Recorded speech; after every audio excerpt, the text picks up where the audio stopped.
Welcome to the 7th video in the series on learning how to write music. In this video, we will take an initial look at how to harmonize a melody, something you will need to do fairly early on in the stage of writing music.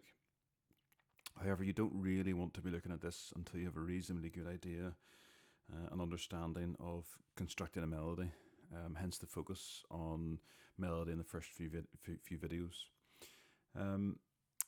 The most basic understanding of what harmony is basically adding chords to your melody. And if you have a basic understanding of chords, you already have an idea of, I suppose, how harmony works, if you know what the function of chords is. Why do we want to add chords to melody? Well, without harmony, that's all you have is melody. And this could sound okay, but it could also sound like there's something missing. It could sound quite boring. If you think about it, the music you listen to, take your average band, for example, which is performing a song with, let's say, bass guitars, rhythm guitar, maybe some keyboards, backing singers, maybe even some brass in the background. Everything apart from the lead singer and the drum kit is basically harmony. And if you took this away, the sound would change significantly, and you wouldn't be left with very much. So in a composition, you're writing a piece of music, the harmony which accompanies the melody is obviously then so important, as it will have a significant impact on how the piece sounds.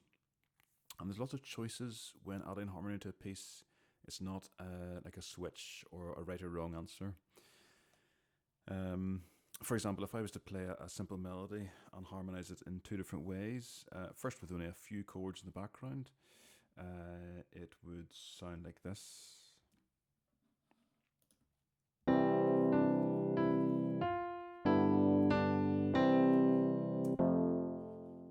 Okay, let's play it again.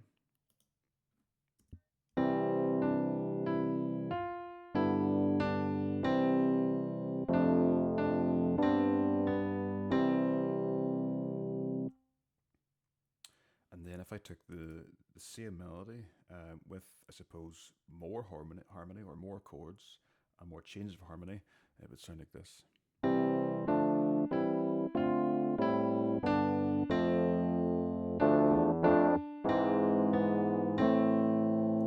play it again, show you the chords this time.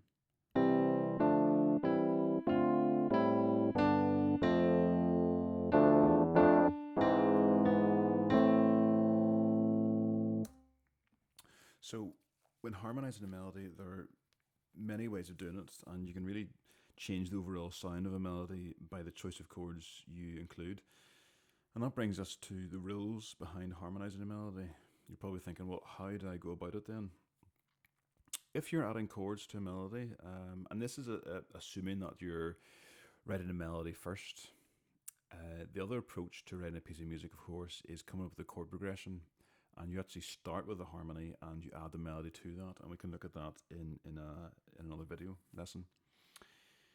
So if you are doing it with this approach, writing a melody first, maybe you play a melody instrument, flute, violin, clarinet, maybe you're a singer, and most of what you play is melodies. So you're used to that. That's your strength, and you might start by writing a melody. That's what you know best. On the other hand, you might be a guitarist,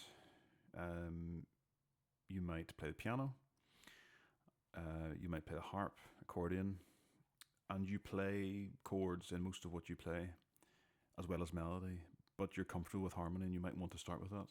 So it does depend on what you play. But if we're going for this approach of adding chords to melody, at the most basic level, they must match. Okay, and that's understandable. You want the chords or the harmony that's going with your tune or your melody to make it sound better. You're complementing it, so they must match. For example, if I take the first degree of the C major scale, which is obviously a C, and play a C chord with it, in terms of melody, that matches, or in terms of harmony, sorry, that matches. Okay, that C matches that chord. We'll go on to say why in a minute. If I then play a different chord with the same note, say E, That does not match, and in fact, it clashes and it sounds wrong. So, how how do we arrive at the point where we know which chord to put with the melody notes? Well, one of the rules is to find a chord that contains the note you're trying to harmonize in the melody. All right. So you find a chord which matches or contains one of the notes that you're trying to harmonize, okay, in the melody.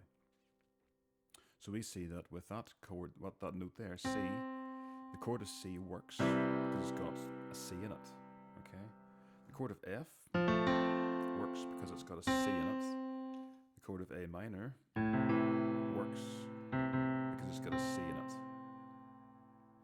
So that's how I can play a melody based around C major, or based around the note of C, and play three different chords and it doesn't sound wrong. There's A minor, there's F, and C. Okay?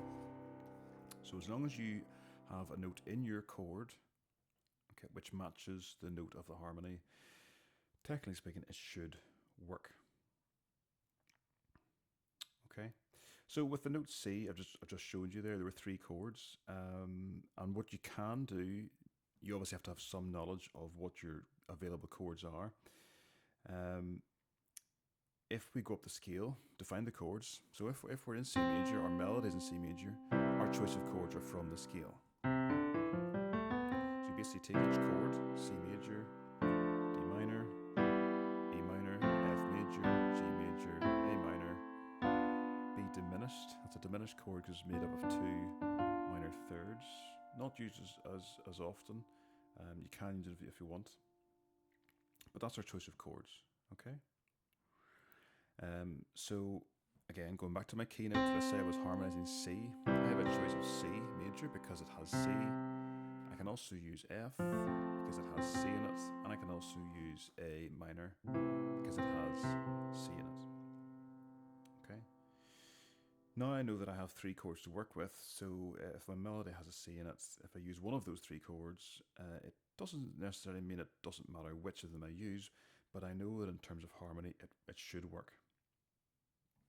Now, practical ways of looking at this to help you add harmony to melody, certainly in GarageBand, is to record all the chords available to you in this scale and then simply drag and drop them underneath your melody. So for example, let's say I had across 6 tracks, I'm just choosing the 3 major chords and the 3 minor chords. So C major, F major and G major, and D, E and A minor. But let's say I have all of those recorded. There's the C major, there's the D minor. Okay, sometimes they don't play, so we just do that. And, you know, I've now got those 6 chords. So if I had a simple melody, for example, up here, let's have a look at the actual notes themselves. Here we go. So I've got a 4-bar melody, all in minims, fairly straightforward. I can then look at my melody and I can think now vertically in terms of chords which match. And all I've done previous to this video is done a simple drag and drop maneuver of looking at my note, my first note, and saying, okay, well, for C, I can use the note C, I can use F, and I can use A minor. Okay.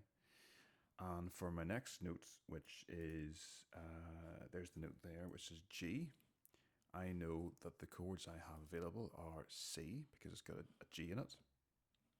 Okay. I can use the note, the chord E minor, because it's got a G in it. And I can use the chord of G because it's got a G in it. And you basically continue for the rest of the melody. Okay, my third note, for example, is F. So I know that the chords I can use are D minor because it's got an F in it. Okay, and I can use F major because it's got an F in it. All right. And I suppose this is the methodical, technical way of going through it. if you wanted to, then what you could do is say, well, if those are all possible, and I know I'm going to probably start with C and end on C, what I could do is take a copy of the melody, all right, just so this is slightly easier. Take a copy of the melody, right? I know I'm going to start with C. Okay, I'm just going to copy this over. I know I'm going to end with C because that's one of the basic rules of harmony.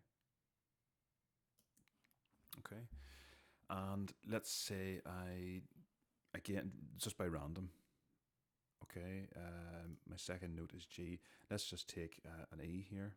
I'm not going to copy these, I'm just going to drag them over. My next note, my next bar, I know I can take something from here, D or F. My previous one was an E minor, so let's say I go for major, bit of contrast. My next note is this fourth note here. I can go for C, E, or A. Let's go for A. I'm just going by random choice here. I don't know how it's going to sound.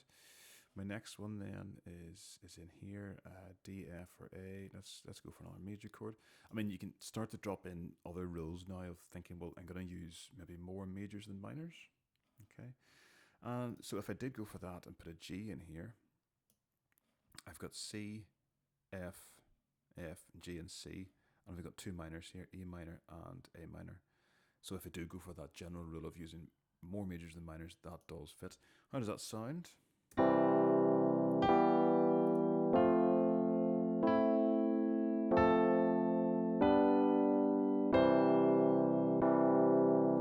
And that sounds perfectly fine. I could then go back in and put different chords with different notes, look at my ratio of major to minor, and whatever I think sounds best, I can run with that. And that's, I suppose, folks, the most basic way of harmonizing a melody is whenever you add a chord, that chord should contain the note that you're trying to harmonize.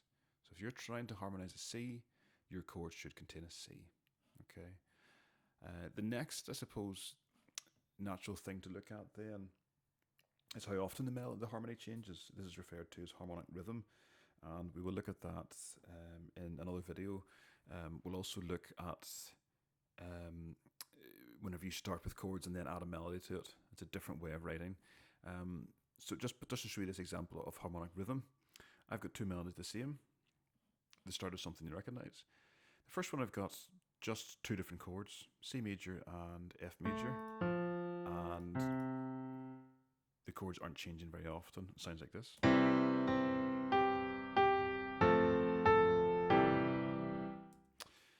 And in this same melody, I've got C major, F major, E minor, D minor, back up to F and then C. So I've got more chords and they're changing more often. It sounds like this.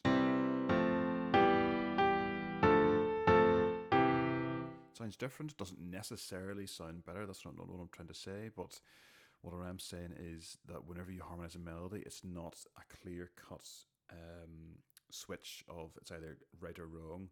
There will be chords which sound wrong if you don't follow that rule, but there are lots of different possibilities, and your chord choice, as in whether you go for either of these three chords, is your first choice, and how often the chords then change is your second choice, and that's something we'll look at in another video. Okay, thank you.